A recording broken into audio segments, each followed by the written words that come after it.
Hey everyone, welcome back. Hope you guys are having a great Wednesday today. Obviously, the markets did really good today.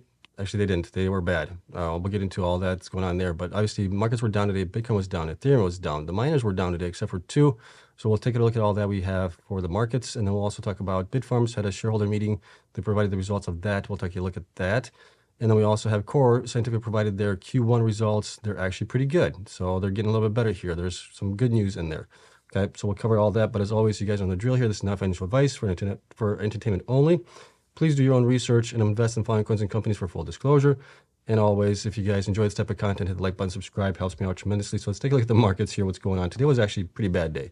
The S&P was down 0.73%, Dow Jones was down 0.77%, NASDAQ was down about 1%, down 0.99%. Bitcoin was down 3.31%. It closed at 26,321. Yesterday I was thinking that we might be going up a little bit here. I saw a little bit of a reversal on the 1 hour chart and the 4 hour chart with the RSI, where the RSI was lower and the price was actually a little bit higher from where it was before. Thinking it was going to go up a little bit more. I was thinking it might be testing this 50-day moving average, which is our teal line here. But that didn't happen. We basically got scammed a little bit. And Bitcoin actually crashed today a little bit here to our 200 weekly moving average, which is our red line right here. I've been saying that we might go down to this line. If this line doesn't hold right now, the 200 weekly moving average, then we will be going down to the 200 daily moving average, which is our blue line right here, which is right now at approximately right around 25,000. And that's kind of interesting because 25,000 is also the line in the sand for the Bitcoin options expiry happening on Friday. So we'll take a look at that story. We'll just go over it really quick. We're not going to get into it too deep. Okay, but right now, I mean, really, Bitcoin, there's no path that it really wants to go. It's been bouncing between the 200 weekly moving average and the 20 and the 50-day moving averages. Right now, we're obviously on the lower part of things. We'll see where things go. The RSI is on 37 right now on the daily. Last time we were right around here. Bitcoin price was actually higher right now, so it's looking a little bit more towards the downside that we might be going. If we look at the 4 hour chart as well, you can see that we've been bouncing off of this 200 weekly moving average here as well. RSI has come down to 31. Last time we were this low, it was probably back over here, and at that point price was actually up just a little bit higher than where it is right now. So that's on the 4 hour. Look at the 1 hour chart here as well. You can see that the 1 hour chart is now below the 200 weekly moving average. We'll see if it bounces off of it or if it actually goes down further. The RSI right now is at 30. We definitely hit we got pretty low on the RSI today, but right now it's at 30. Last time we were back here, 30 was higher over here.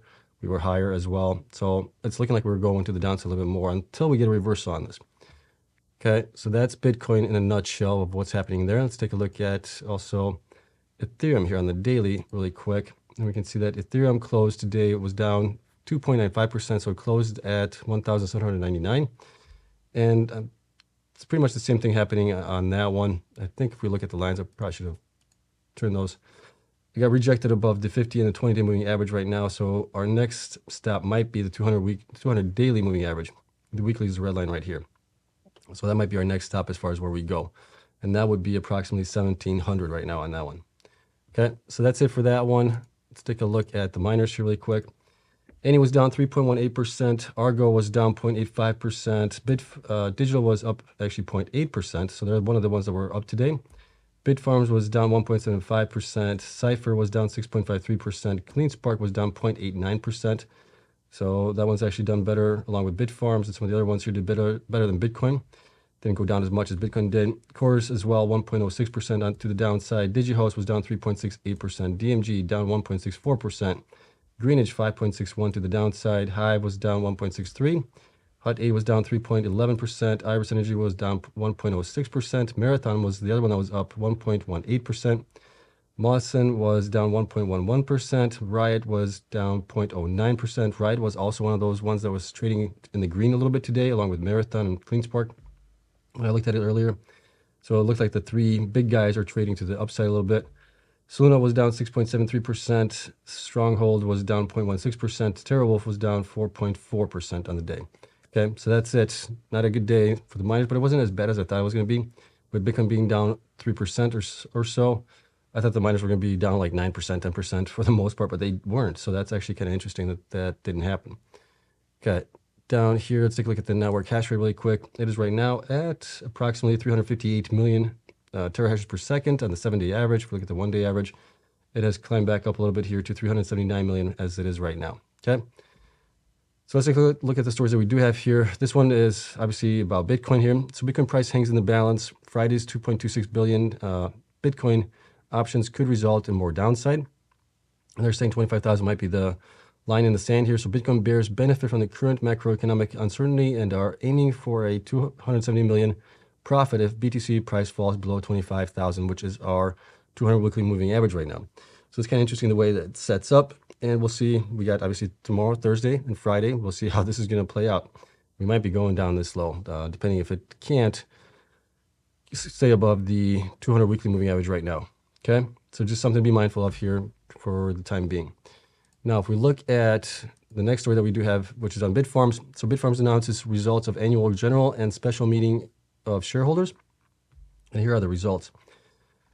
So Bitfarms today announces the results of its annual general and special meeting of shareholders held virtually on May 24th. A total of 72.2 million common shares representing 30% of the issued and outstanding common shares of the company were represented at the meeting.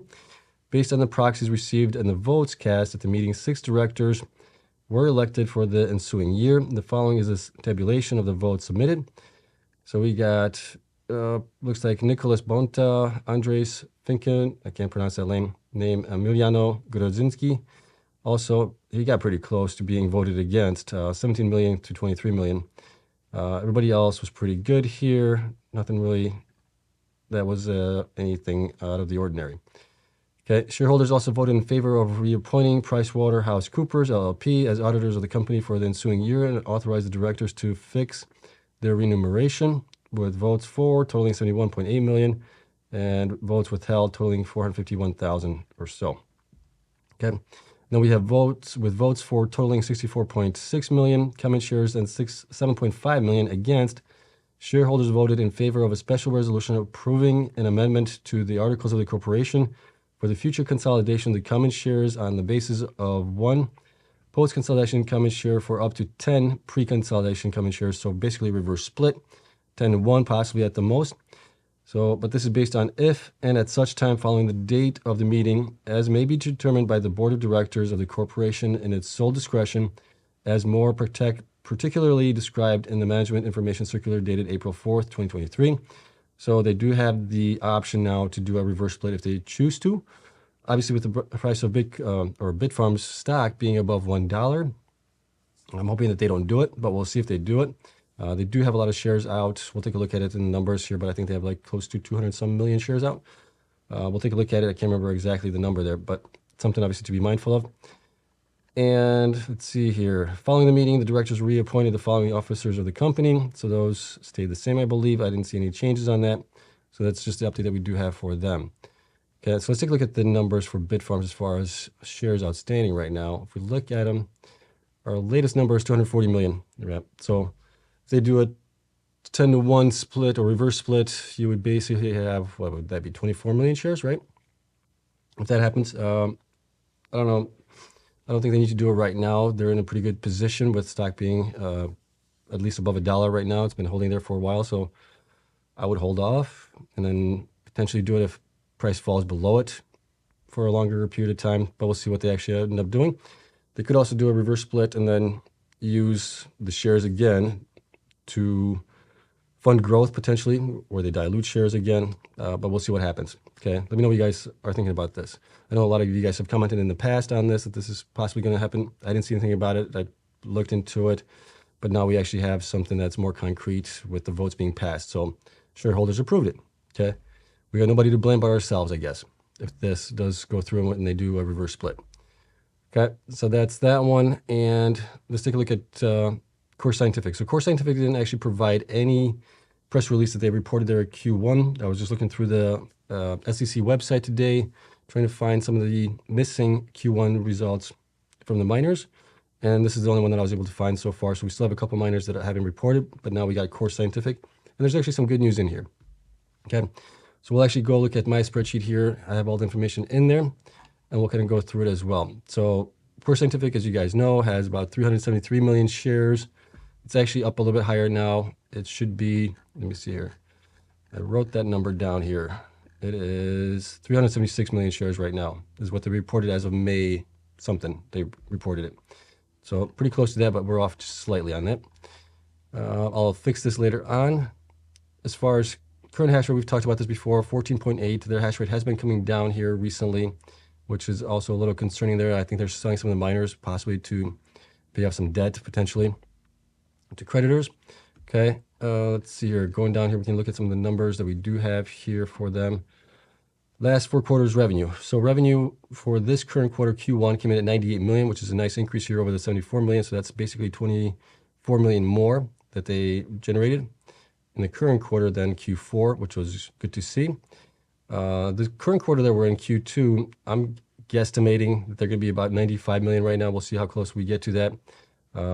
The number that they reported for this is for the self-mining only, that I was right on the money pretty much within that. We'll take a look at it here shortly. Last 4 quarter operating costs also have come down, which is good, to 81.3 million from 115, which is good to see as well. So it's the lowest we've had here in the last 4 quarters. So that's good.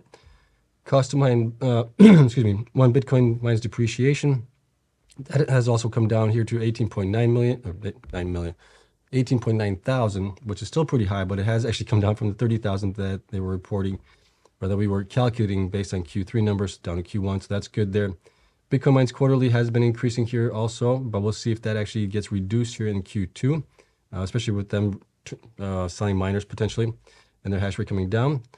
Debt to equity ratio has come up here, so that's always good. At least it potentially might not be negative here in Q2, but we'll see. But it's negative 0.53 right now, and then current ratio has gone up a little bit here. Not much though, 1/10 of a point it looks like, from 4.45 to 0.46. And then total current assets has also increased to 100 million compared to 85 million, so that's good. But total current liabilities also increased here to 214 million from 86 million, from 186 million. So that's an increase of about 28 million or so. So that's not good there. And then you can see here, they reported 98.02 million in revenue. I had them at approximately 98.07. So I was off by 0.05% on that.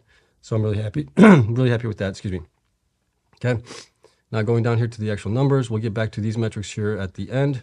But here's what we have currently, and I'm going to zoom this in for you guys so you guys can see this a little bit better. There we go. Okay.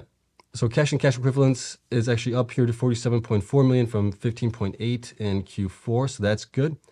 Restricted cash is actually down to 21.8 from 36 million. And then accounts receivable is down to 173,000 from 234,000. And let's see what else do we have here that went down. Digital assets is down to 0. That was at 724,000. Prepaid expenses and other current assets is down to 30.7 million from 31.8 million on that one. So total current assets is at 100 million compared to 85 million. Like I said, that's pretty good there. Property, plant, and equipment has come down to 628 million from 691, and that might be because they sold some miners there.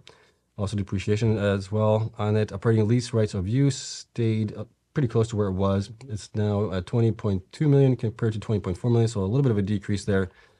Intangible assets also went up here a little bit to 2.1 from 1.7. Other current assets, not other concurrent assets, pretty close. It's up just slightly here, a couple of thousand, well, not a couple of thousand, but about, what is that, 70,000 or so, from 9.3 million to 9.38 million on that one. So total current assets, or total assets, is 760 million from 807. So it's down a little bit from there. Now, as far as liabilities and stockholder equity, accounts payable went down to 50.3 million from 53.6, so that's good. Accrued expense and other went up actually, 17.9 from to 58.5, so that's a little concerning there. Deferred revenue actually went down from 77.6 to 68.3, so that's okay. Well, deferred revenue, that would be a revenue side, so that's kind of concerning as well. Deferred revenue from related parties went up to 1.2 million from 496. And then notes payable current portion went down a little bit here to 35.6 from 36.2 million. So total current liabilities went up to 214 from 186 million. Okay, so that's obviously concerning there. And then what else do we have here?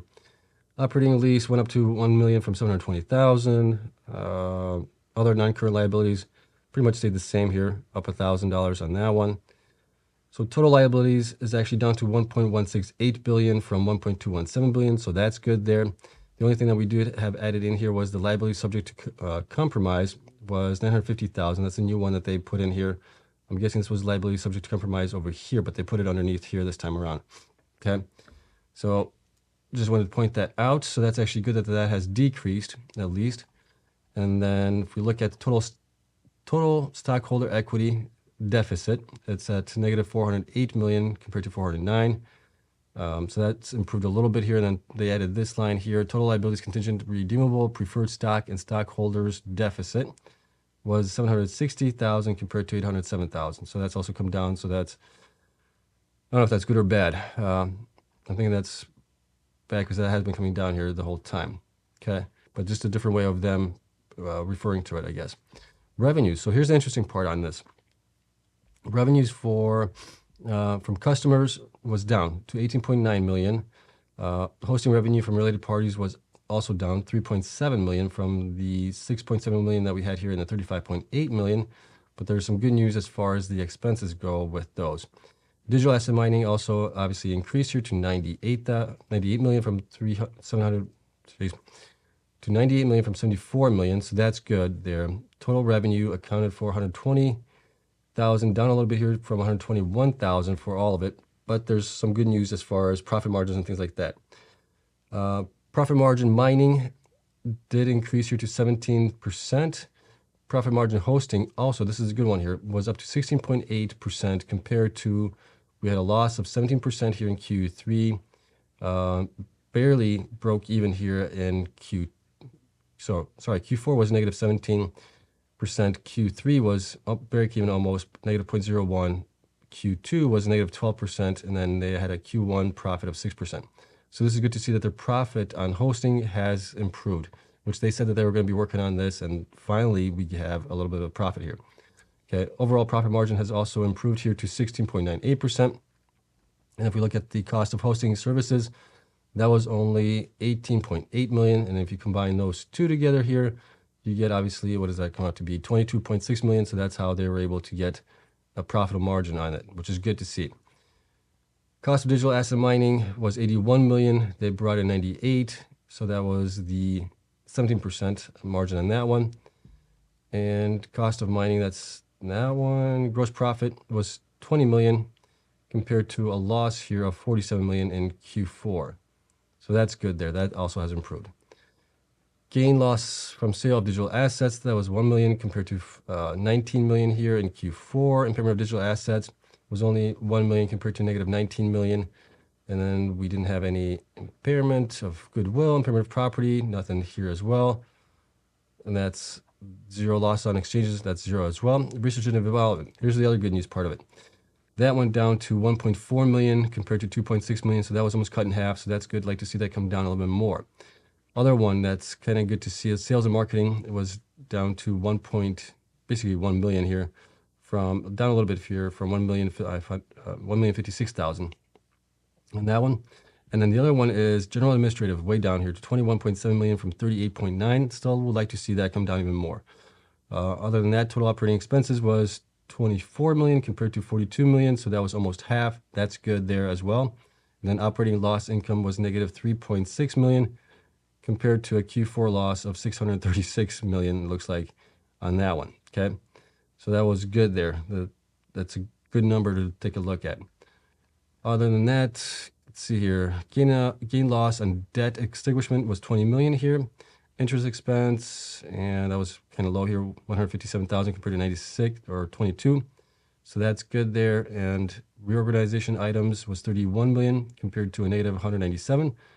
And other non-operating expenses was down to, well, it was negative 3 million compared to 235,000 here.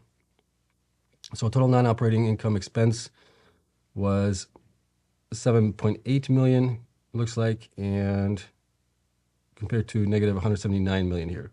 So that's good. Then total non-operating income expenses net was a negative 11.6 million compared to negative 434 million. So that's good there too. So we're seeing a lot of improvements here. So the other one that's kind of improved here as well is their net income per share. They had a negative 3 cents per share compared to a negative $1.06 per share at Q4. So that's good there. And then the average weighted number of shares, you guys can see that as well. So overall, a lot of good news here. a lot of good things that they've actually might be turning this company around, but we'll see. Okay, BTC mined, we covered that a little bit here, was 4,299 for the quarter. Starting hash rate was about 15.7 exahash to finish the quarter at 16.1. And that gave him approximately 270 Bitcoins per exahash. Cost to mine 1 BTC was at, I believe, 23,000. Cost to mine minus 1 depreciation was 18.9. Debt to equity, we already covered that. You guys can take a look at the book value, price to book ratio, enterprise value, a beta as well. And then the other good thing here is the revenue. Revenue was down a little bit here to 120 million from 121, but the general administrative compensation has come way down. That has also given that weighting of 18.04% compared to 32%. I would still like to see this come down as well. I'm sure you guys would too, but we'll see how things progress going forward. Other than that, it looks like they're trending in the right direction. We'll see if this continues going into this quarter as well. Well, the only concern here is obviously the decrease in hash rate. So they're at 14.8 right now, exahash. We'll see if they sold anything in May and then June as well. And then that leads me to believe that possibly the revenue might be lower, but as long as they can improve on their margins, reorganize their liabilities, their amount of employees that they have, everything like that, maybe they might turn out to be profitable in this quarter, but we'll see if that happens, okay? But yeah, that is it. They have signed up quite a few new hosting partners as well within the last month. I remember reporting on that. So we'll see where they actually end up at. But right now, the things that we're seeing that they're doing, it looks like they're making an impact on, well, possibly not the stock itself, but at least for their financial health and well-being, if you want to talk about it that way. Okay, let me know what you guys think of this. Obviously, there's some of you, quite a few of you guys that are invested in them. I'm rooting for them to do well. I'm rooting for all the shareholders to do well as well. And I know there's probably going to be a large dilution happening here, and if that has to happen with the creditors being made whole, and then whatever's left over is going to be left for the shareholders. Okay, so that's it. Hope you guys enjoyed it. If you did, hit the like button, subscribe, helps me out tremendously. Spreadsheet is going to be available to my Patreon members as always, and I'll provide the YouTube members as well with this graphics here. So you guys will have that probably tomorrow at the latest. Okay, so that's it. If you guys enjoy the content, hit the like button, subscribe, helps me out. I'll see you guys in the next one. All right, we'll see what happens tomorrow. I'll talk to you guys then.